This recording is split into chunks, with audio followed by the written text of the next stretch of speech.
Hi friends, welcome back to my channel. If you're new, my name is Emily. Today's video is a compilation video. It's actually my birthday and I really wanted to share some of my favorite wood DIY projects and thrift flips that I have done on my channel since I started on YouTube.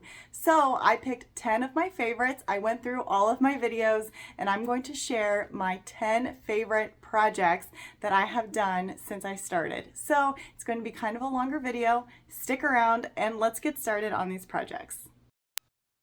To start this project, you're going to use whatever wood that you want to use. In this case, I am using shelving board because it was scrap wood that I had in my garage, and I cut it to 4 feet long. So I am taking these hooks that I got from Hobby Lobby when they were 50% off, and I am taking hangers from my closet and using them to help space out how far apart I want to put these hooks. And I'm just measuring. I think I did an inch from the top because I am going to be putting a stencil on the bottom. So I am staining this with Honey by Minwax.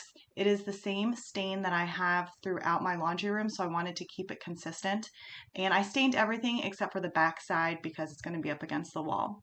So I let that dry for 24 hours and I cut out the laundry sign with my stencil using my Cricut machine. I will leave the font here because I cannot remember it offhand, but it is a stencil type of font, so it kind of was like industrial and farmhouse to me.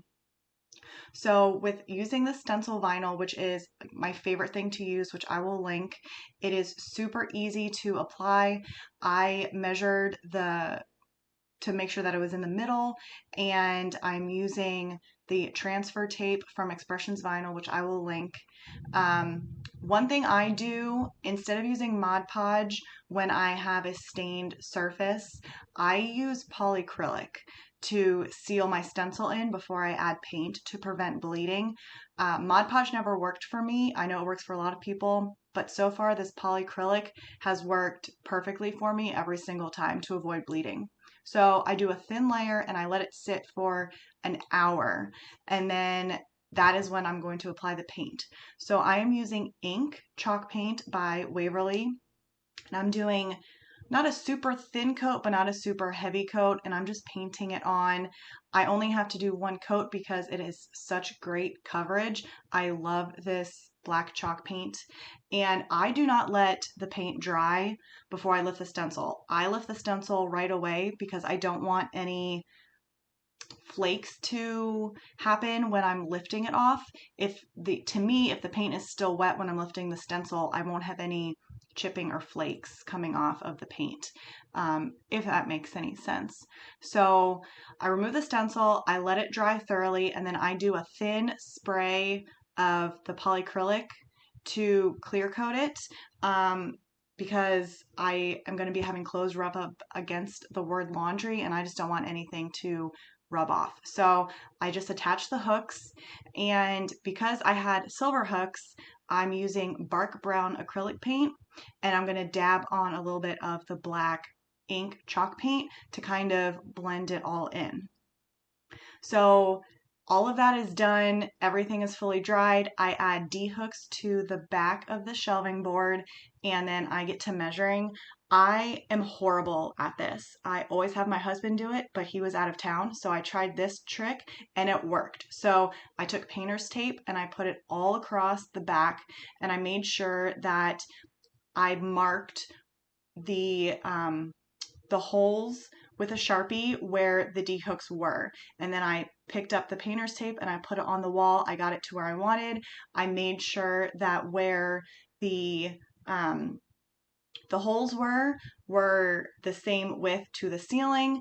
I screwed them in, and I hung the new laundry rack, and it was straight, and I was so proud of myself. And then for a finishing touch, I grabbed these hangers from Walmart because they were the black and gold, and I thought it just added that extra industrial touch to it.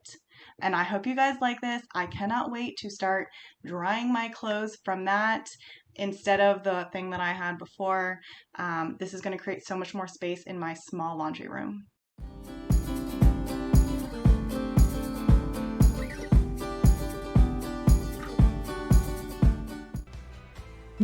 To start this project, I sanded down the maple block and I softened all of the edges so that they weren't sharp. I just rounded them over a little bit, and I used 220 grit sandpaper for the entire block.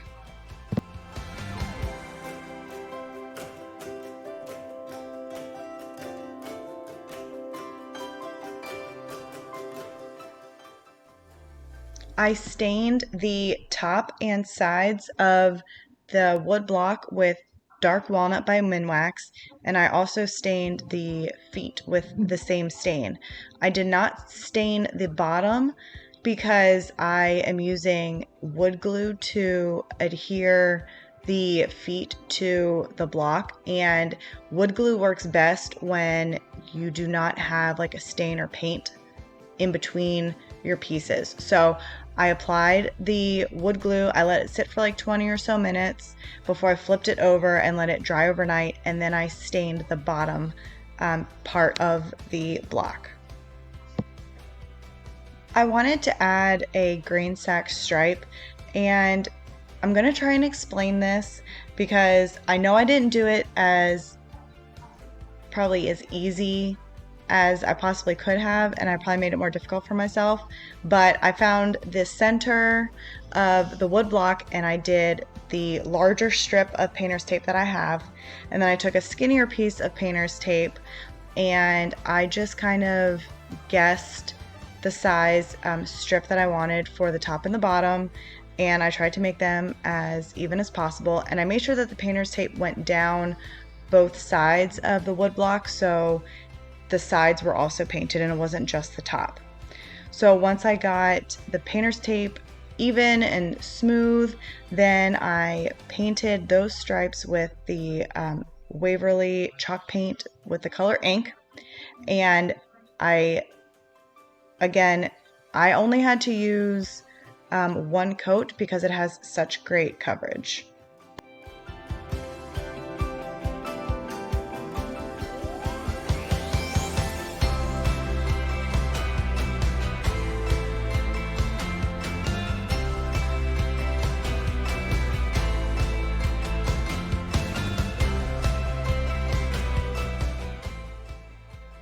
I peeled up the painter's tape once I was done painting. I didn't really let it dry when I peeled up the painter's tape, but I made sure that it was completely dry before I went on to the next step, which was adding the next strip of painter's tape for the center portion. So here, this is where I made it more difficult for myself. I ended up having to guesstimate roughly where I wanted the thicker strip to be. So I just took my time and I got it as even as possible to my eye, and I was trying to make sure that there was just a little bit of a gap between the thin strip and the thicker strip. So that's what I was looking at to make sure that they were roughly the same distance, and I just go back in and paint with the Waverly chalk paint ink, and I peel up the tape and I let it fully dry before I clear coat it.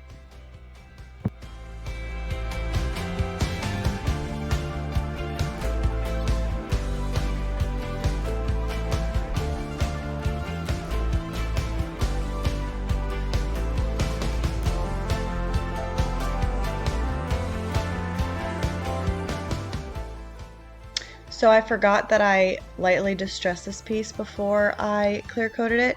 I just took a sand grit pad. I don't remember if this is 220 or 180, but I just distressed it just slightly, just to how it looked appealing to me, and then I clear coated it. And I used Big Top by DIY Paint to clear coat it, and I applied one coat to the entire piece, and then on the top part of the block, I applied 2 coats.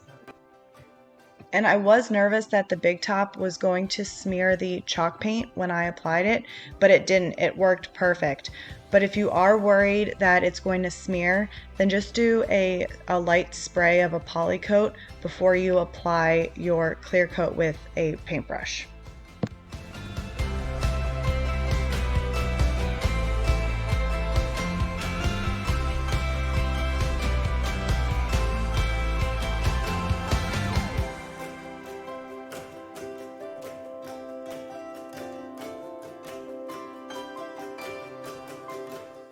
For the first project, we're going to be giving these vintage cream cheese boxes a little bit of an upcycle. So I got these, I believe, at an estate sale a long time ago. I've had them in my booth for several months. I also brought them to the Junkin' Pumpkin back in October, and they never sold. So I pulled them from my booth, and I'm going to give them a little bit of a makeover. So the only thing that I'm going to be doing is I'm going to take these spindle pieces that you just saw, and I'm also going to take these wood rounds that I got from the craft store, and I'm going to put them on the bottom of them to give them feet to make little risers. So I've had these spindle pieces for a really long time, and unfortunately I only had 7 of them. I was really hoping that I could just do both of these spindle pieces as feet for both of them because I love how they turned out, but it just didn't work out. So I'm going to be adhering the feet with Titebond wood glue. It's like the quick and thick, and it does dry clear, so there is a little bit of of the glue that does come out. I'm going to wipe off as much as I can, but it will dry down clear. And for this box, that is it. I love the vintage look of the spindles mixed with the vintage boxes, so I'm setting that one aside.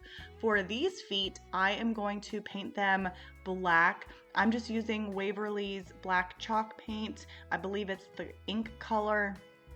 And then I'm going to dry them, and I'm going to wet distress them back. I'm just going to use a damp paper towel, and I'm going to, basically rub off as much of the chalk paint as I want to get that desired aged, worn look. And then once I'm happy with that, I am going to put the Titebond on them just like I did with the others and set them aside for several hours so that they dry. So I left them up like this to dry about 20 minutes. I flipped them over, and then I added weight to them. I love how this little upcycle totally transformed these cheese boxes. I think that they make the cutest little boxes or risers for a vignette. And in the second image here, you will see how I styled one of them. They're perfect for a little bit of greenery and something small that you want to add to it. And you could even use them in a bathroom if you have like mason jars, if you wanted to put, Q-tips or cotton balls, just possibilities. For the first project, we're going to be using this leftover cabinet door from a hutch that I redid several months ago. I got the hutch off of Facebook Marketplace. So I remove all the front stuff, I fill it, and then I give a good little scuff sand, clean it up, and then I do spray paint the entire piece front and back with black spray paint, just the Rust-Oleum spray paint. And then I am going to apply glue to it to create a really nice crackle effect. So it'll give the look of, like an old window. And if you haven't used the glue before, this is awesome. So I'm just using Dollar Tree glue, and I'm applying almost like an even coat over the entire thing. I kind of go heavier in certain areas. The more glue you put on there, then you'll have more of a crackle effect. But I just do it all over, and then I let it dry just for 30 seconds, maybe 45 seconds. I'm pretty impatient. And then I'm applying white chalk paint over top of it while it still is wet. So it's really important, if you're doing this, to not do several passes of your top coat on top of the glue.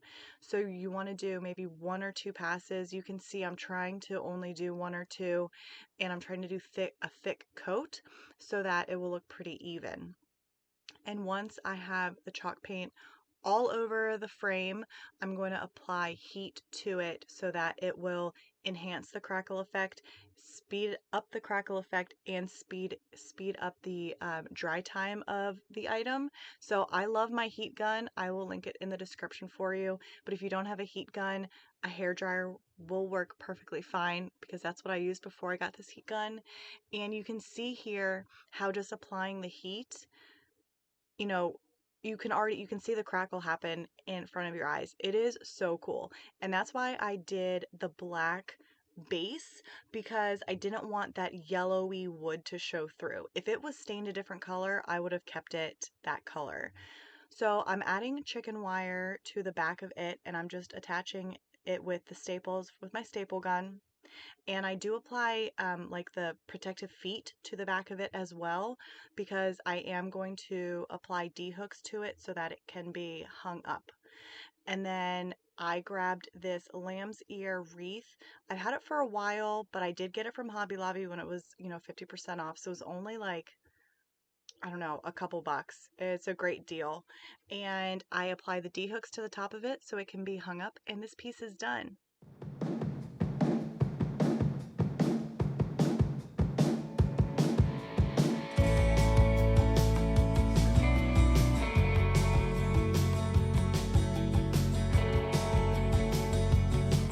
Project, we're going to be taking this rolling pin that I got at the thrift store and we're going to turn it into bookends. So in order to do that, we have to cut this rolling pin in half. Now, because there is the metal rod in the middle holding the two ends in place, my husband is using this Japanese saw. I don't know if that's the technical term for it. If it is not the technical term, I will make sure to put it on the screen here what it is actually called. But he didn't want to use the miter saw or a table saw to cut it because of the metal piece in the middle. So he cut, a portion of it and then rotated the rolling pin, cut some more until we cut it in half. And then because the metal rod goes all the way through, he cut the metal piece a little shorter so that I could attach the rolling pin sides to the rolling pin base, if you know what I'm trying to say here. So I attach this with Star Bond, and it's just super glue with the accelerator. So I put the super glue on one piece and then the accelerator on the other, and then I hold it down for like 5 or 10 seconds, and it is a very secure bond. So then I'm going to take wood glue and attach the rolling pin to these wood bases. These wood bases I got from Hobby Lobby. They're in a pack of 4, I believe, for maybe like $3, maybe.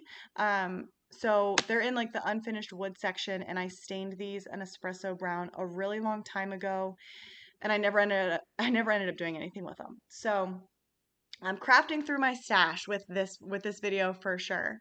Now, the rolling pin already had kind of the antique vibe, but I just wanted to enhance it a little bit. So for the rolling pin portion, I am going to stain it with the antique wax, and you can see the difference that it just richened up that rolling pin color.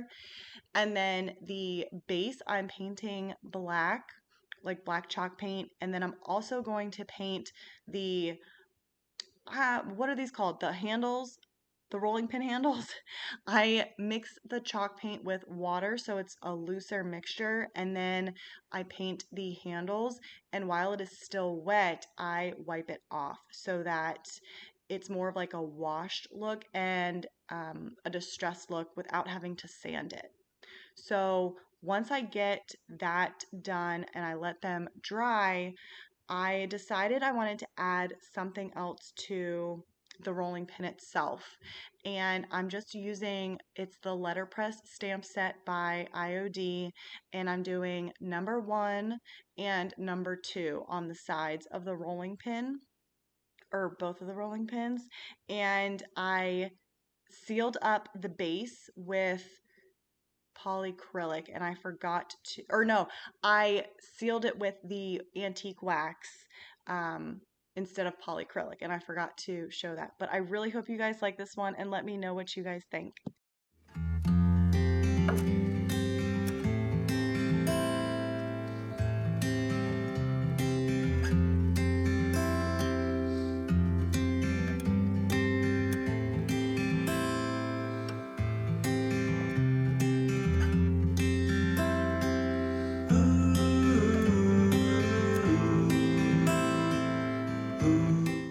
For our next thrift flip, we're going to be giving this wood tissue box a huge makeover.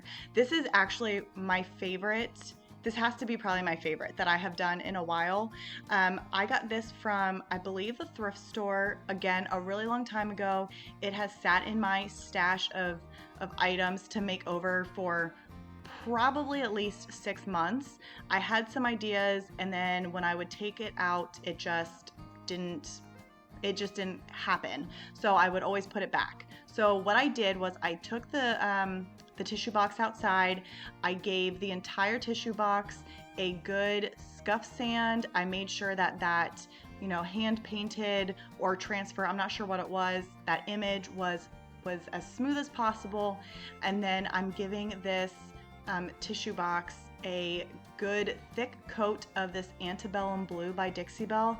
I did use this on a previous thrift flip, and I love how that one turned out, so I really wanted to try this blue again, and it did not disappoint. It dried so such a beautiful color. I did take it outside and distress it, so it had a little bit of that, old look to it, and it did dull down that blue just a smidge, but I actually still really like how that looked. So at first I was going to decoupage something onto one side, and then I decided to do another one of these transfers with the traditional pots, and I went back and forth on if I was going to use the white one or a black transfer like I did in the previous project. I decided to do the white one because I thought it would pop, and it did. Oh my gosh, I love this one so much. So again, I'm doing the same thing as I did before, where I'm going to be applying, the burnishing tool and then lifting it up with one finger as I move along.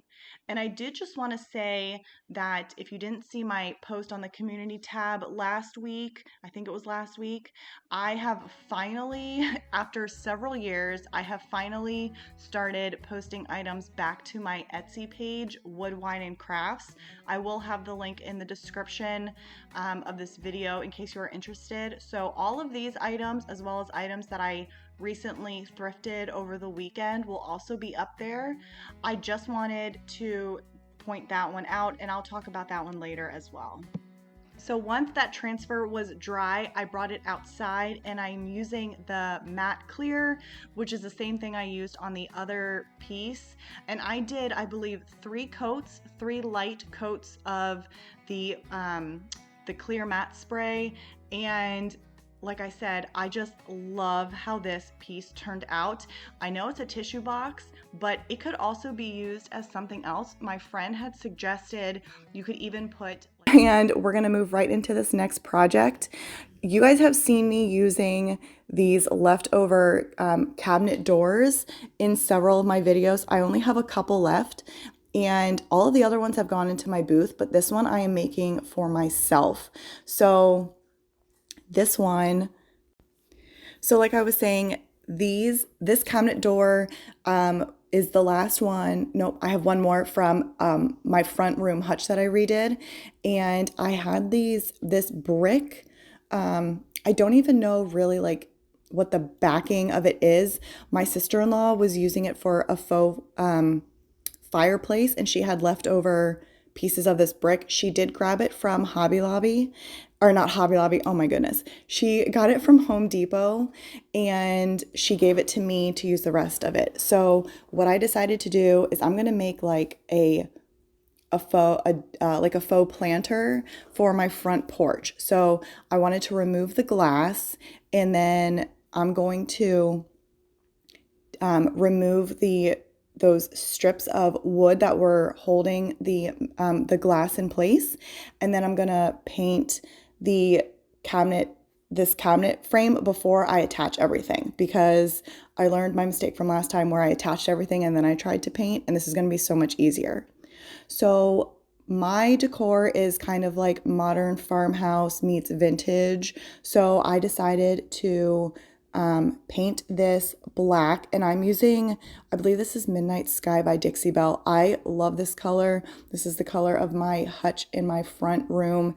It's just a beautiful soft black. I really love it. So I distressed it, and then I am adding to seal it, I am using the Minwax Spar urethane because it is made for sealing pieces that are going to go outside.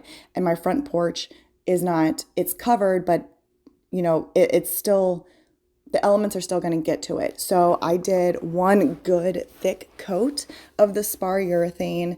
I let it sit, and then after it sat, I think I let it sit overnight.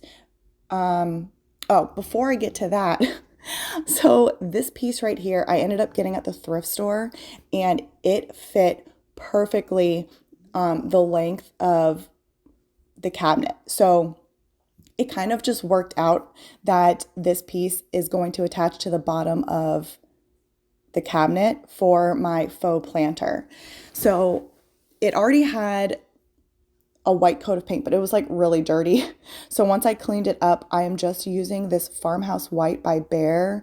It's chalk paint that I get from Home Depot, and I'm just giving it one coat. I'm not going for full coverage because I am going to distress it down, and when I distress it down, that color, that like gray color that you see on the inside is going to come through, which is what I wanted. So the fresh coat of paint just livens it up a little bit. I only do the 3 sides because I'm attaching it to the frame, so I didn't waste my paint on the back side. But here you can see I distressed it, and I should have sealed this with the Spar urethane as well, but I was running out of time. This week was crazy. It was also my birthday, so I was trying to get this stuff done. So I just sprayed it with the Rust-Oleum clear matte spray, and I gave it 2 coats. Hopefully this will be fine. Again, this is for me. If I was selling this, I would definitely have done the Spar urethane to seal it up. But once everything was dry, you can see this is the backing of that brick. I don't know what this material is, but like I said, you can get it from Home Depot. So I just put in a healthy amount of pin nails into this piece, and then I did have my husband help me with attaching like the wire to the back of it so that we could hang it. I didn't film it, but we did do screws on the back and then added wire to them so that I could just have a solid single hanger, instead of trying to do like 2D hooks and like trying to do the math to make sure it was level. I wasn't about that.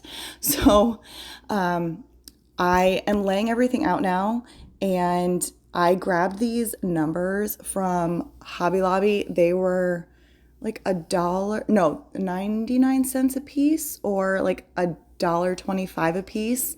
And like I said, I'm making like a faux planter like sign for my house, and I am making sure that I'm spacing this is my street, my house number, obviously. I'm making sure everything is where I want it before I start attaching everything. And I started to attach the basket piece with just the pin nails, and then my husband later came in and secured it better with some screws.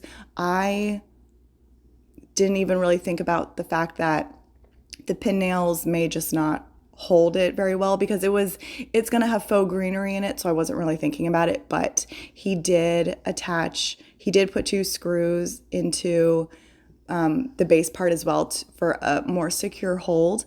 And I do appreciate his help with my projects, because sometimes I just go and I don't really think about, I don't know, about long-term effect on some things, especially when it's just something for the house. Like if I'm selling something, I definitely do, but if it's just for me, I just want to get it done especially when I have it in my head. I don't know if anyone else is like that, but that's just me. So I had this leftover lavender and this boxwood greenery. I grabbed both of these from Walmart several months ago, like before spring really started. So I had some left over, and I really wanted this pop of color for the front of the house.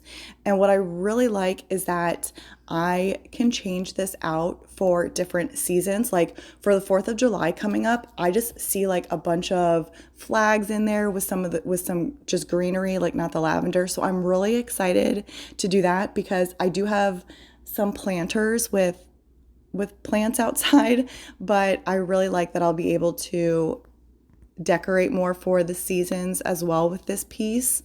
So I just add as much greenery as I have for it to look really full, and then I hang this piece up outside and it is done. I love this piece so much. I was very curious how this was going to work because I didn't really measure anything. I just bought the numbers and I was like, "Oh, this will probably work." And when I grabbed this basket piece at the bottom, I was like, "Oh, this may work. If not, I'll figure it out." But it all ended up working. And like I said, this is my favorite piece. I already have this outside, and I really hope that you guys enjoy this project. I am slowly trying to work on our front porch area, and I have a for this project, we are going to be giving this rolling pin a makeover. To me, this kind of screams more of like a craft rolling pin than an actual rolling pin that is used for food. I could be wrong. It looked like that to me, and it was very unfinished. There was some areas that needed to be sanded around the handles, so that's kind of why I thought it was more like a craft rolling pin than another type of rolling pin. So what I am doing is I'm going to paint the two handles with this English ivy green. It is a little bit of a darker green, but to me it screams spring, and I don't normally paint with color, like a lot of colors, so I'm definitely kind of branching out. I mean, I know greens are considered more of a neutral color, but I do tend to stick with the whites and the blacks and the grays, and so I'm kind of branching out a little bit, and I'm really, really loving these two green colors so far.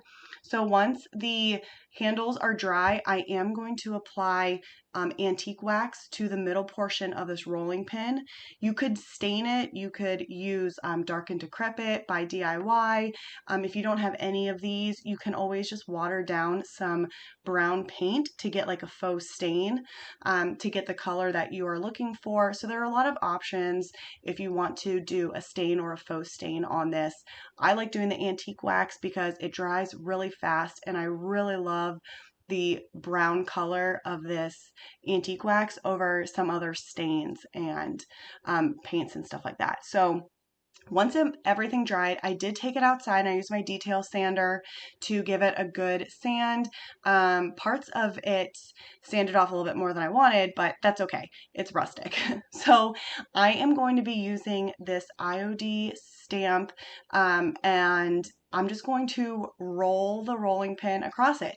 I haven't done this before, so I'm just going to give it a shot. I'm going to go very slow. I'm going to line it up, and then I'm going to slowly roll it and pay attention to where it starts so that it won't overlap when it ends. And I think I did a pretty good job. I was pretty happy with it. There are a couple like dots that you can see.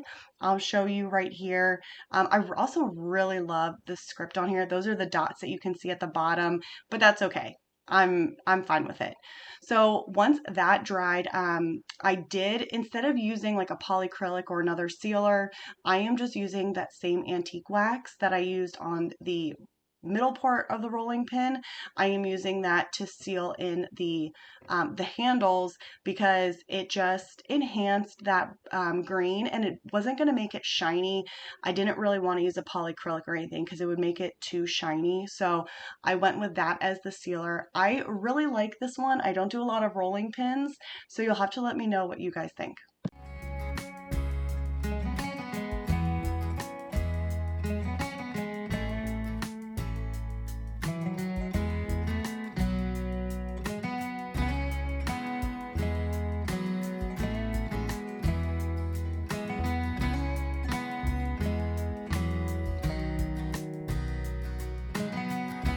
For this project, we are using scrap 4x4s. I am going to be making candlesticks out of these, and I'm using the rosettes mold by IOD. I wanted these candlesticks to look ornate and old, and these rosettes kind of reminded me of like old, what's the word I'm trying to think of? Old, old railings and things like that. If that makes any sense, if you understand what I'm trying to say. So that's kind of the vibe I'm going for. So I'm using DOS clay like I did in the first project, and I did use baking soda to have that layer of protection between the clay and the mold so it'd be easier to remove. And I'm using the Type Bond again. So I did let this sit for maybe about half an hour or so to let it sit up. And then I, based on reviews from prior videos that you guys have all given me suggestions, I decided, or not decided, I remembered this time to paint the molds while they were still wet to help prevent any cracking. So thank you guys. I did not have any cracks and this worked great. So because I am going for a candlestick and I want it to be old and ornate, I want layers for these candlesticks. So I am going to be using the Dark and Decrepit over the entire candlestick, including the mold, so that the mold also gives off the vibe that it is a part of the wood. That's what I mean by ornate. Like that's what I'm going for. So this is where I let it sit overnight after I have painted the entire candlestick with the Dark and Decrepit. And then from there, um, I was going back and forth. I ended up adding these little like muffin trays or tins to the top. I really like how the other candlesticks I did a couple video or I guess it's been several videos ago. I really liked how those turned out. So I decided to add it to these as well. Um, so I did attach those first, and then from there, while I was doing that, I was trying to think of the colors that I wanted. And because I wanted this to look old and ornate, I decided to add some salt wash to my white chalk paint so that I could have a little bit more texture and it wasn't going to be super flat. So I start by dabbing on the salt wash and paint mixture in as random as I could be in random areas, especially I wanted to get like the corners and like the edges of the candlesticks. So I do let that sit for a little bit while it hardens up, and then I end up painting the entire candlestick with just regular white chalk paint without any of the salt wash, so that then this layer is going to be all white, but there will be some texture. So I end up having to do 2 coats of the white chalk paint so that the the brown underneath is covered. And when it came to the molds, I I did I'd probably say about like 95% coverage with the white chalk paint.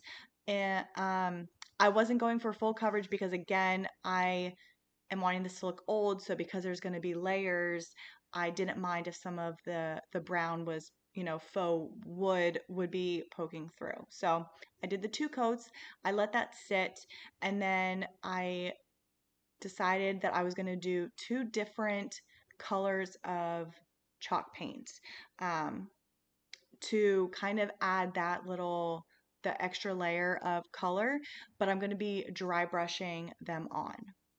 So the vintage duck egg is the first color, and I am focusing my dry brushing on the raised areas where I did the salt wash. So it has kind of like the reverse effect. Like I guess normally you would do like the blue underneath and then the white on top and distress it back. But instead of doing that, I decided to do it this way. And I really do like how the dry brushing looks, especially over those textured areas. It really does look distressed and it makes it look really old.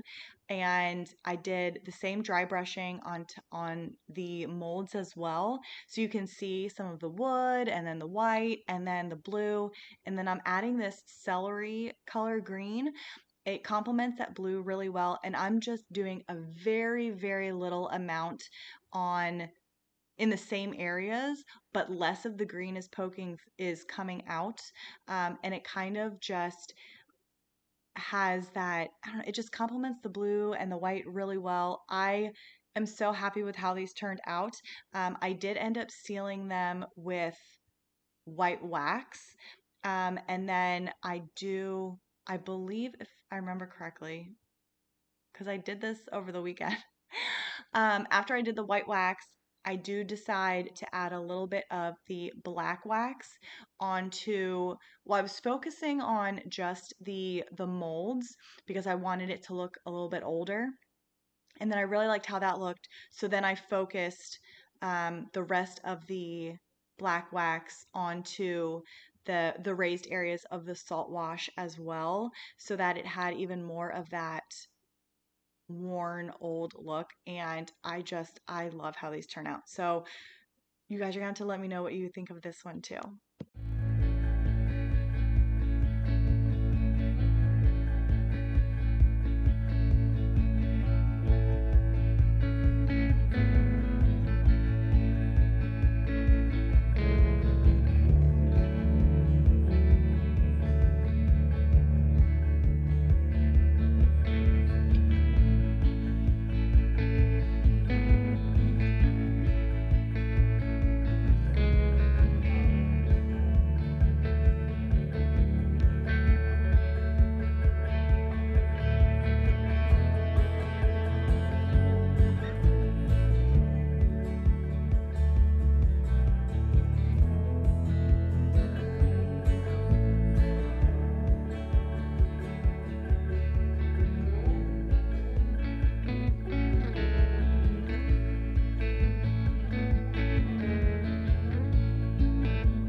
For this project, I'm going to be using one of the cutting boards from Aldi. So Aldi has these packs of 4, and it comes in this color finish or this finish and then like a darker finish. So I picked the small one because I wanted to put it on my tiered tray, and I kind of wish I had gone with the taller one. It still would have worked on my tier tray, so I may make another one with the tall one. But anyways, this one I'm going to be painting the inside portion with white chalk paint, and I'm going to be doing 2 layers. Sorry, a trigger came into the closet where I record because it has the best audio. So I'm spelling out the word home, and I'm using the IOD stamps. Um, if you haven't used the stamps before, I love these stamps. And I forget the name of these. I think it's the typesetting stamps. I can't remember. I'll leave it down in the description in case you're interested. But I am using permanent ink. I spell out the word home. And here, you guys are going to have to let me know in the comments. So I thought about adding that little greenery over the O, kind of like, how people put the wreath for the O in home for other signs and, front porch leaners, but it didn't quite look right to me. So I ended up not doing it, and I just added some twine to the top, and I left it more simple because where I place this with my tiered tray, there's a lot going on. So I'm going to show you my tier tray display after I show you this project. So this project I have been wanting to do for such a long time, and we're going to be making wood, or the beaded garland. So I got this pack of wood beads from Amazon. They're 2 or 3 different sizes. I think it's 3 different sizes in the set. I will make sure to link it in the description if you're interested, because I do have a really cute project in mind for Easter, and I'm going to be using these beads for that. So stay tuned for sure. So I'm going to be making 2 different beaded garlands. One is going to be for my tiered tray, and one is going to be for my hutch. So this smaller one, I picked a blue chalk paint, and I watered it down so I could not really stain the beads, but it would just be easier to apply the paint. And then I'm doing white for the larger beads. and I let them dry. I do use a heat gun to speed up the process. When I was looking at these beads, it really reminded me of like the robin's eggs. And I thought for Easter it would be, or in springtime, it would be so cute if I added some white paint and made it speckled like the robin's eggs that you eat at Easter time. I don't know. I just thought it was really cute. So I did just a little bit on them. And then I'm going to try and explain how I did this. So I wrapped around this um, the ink pad about, I think it was like 15 or 18 times. And then I'm going to tie off the top portion so that it's all attached. And then I'm going to take an extra piece of twine. Here I'm just cutting off this extra piece that I had, but I'm going to tie a knot towards the top of this twine so that that's where I'm going to attach it to the beaded garland. And then I'm going to cut the bottom portion for the tassel to make it look, to make the tassel. So what I would do when I make these again, because I definitely want to make them again, is I would tie off the top part of the tassel a little bit closer to the top, if that makes any sense, so that there's not a bigger gap. I don't know. I know what I'm trying to say. I don't know if I'm explaining it very well. I hope you understand what I'm trying to say. But then I just add the beads to the twine, and then I loop the end of the twine through the top part of the tassel, and I just tie a knot, and that is it. So I'm doing that for both the blue and for the white. And again, I really hope I explained how I made this tassel. If I didn't explain it well, hopefully you guys just watching what I was doing was better than my explanation. But I really hope you guys like this project. I've been wanting to make beaded garland for a while. Oh, the other thing I did want to note, so for this blue one, I don't know if you can tell, but I have the beads pretty tight together. So they're not as they don't bend as well as I was, hoping they would. So for the white beaded garland, before I tied off the other end of of the garland, I did fold it in half so that I would make sure that there was enough space in between the beads for like more of a flow. So again, I hope you guys enjoy, and let me know what you guys think of these.